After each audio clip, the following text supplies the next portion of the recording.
Magandang umaga po, si Kuya Dave the Gardener po ito. Nandito po tayo sa Kuya Dave's Ornamental Garden.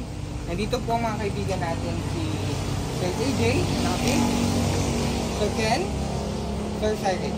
Yan. Okay, so ngayong araw, ipapakita ko sa inyo kung paano kami magpagpag ng crayfish na nag-hatch ng kanyang eggs. So ilalabas na ipapagpag na natin yung craylings natin, no? Ito, kukunin natin yung female na berry. Okay? If nakikita nyo, ganito lang po yung enclosure nya. Yan, may mga aquatic plants tayo, may PVC, tapos may bato. May aerator pa din tayo, no? Importante po talaga yan.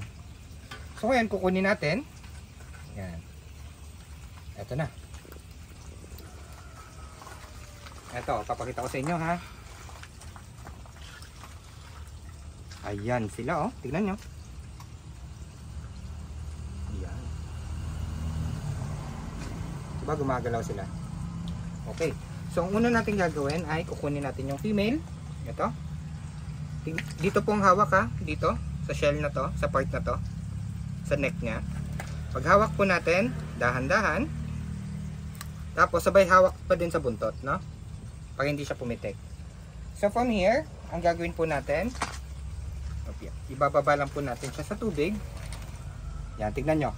Hindi ko pa siya pinapagpag. Nahuhulog na yung iba. Diba? Tignan nyo. Punong-puno po yan. This is around 400 na craylings, no?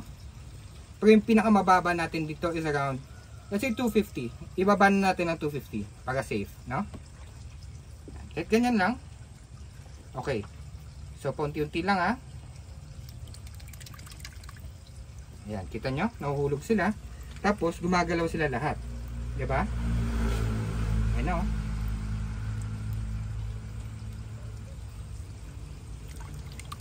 Ganyan lang po magpagpag.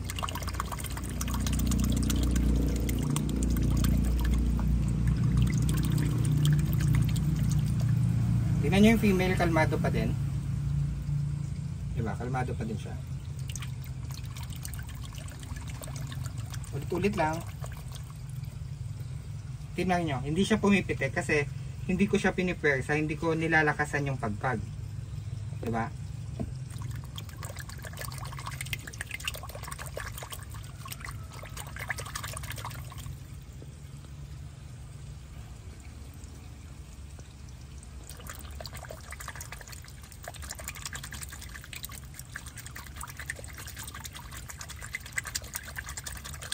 So pagkatapos po nito, pag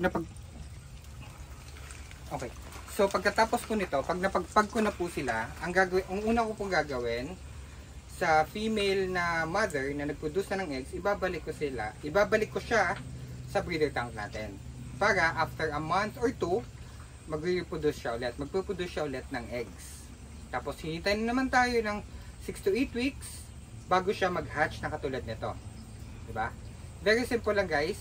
And if you have any questions, please message us sa Crustacean Crayfish Farm. Ako po mismo yung sasagot sa mga inquiries nyo on how to take care of your Australian red claw crayfish. Alright? Bye guys! Bye!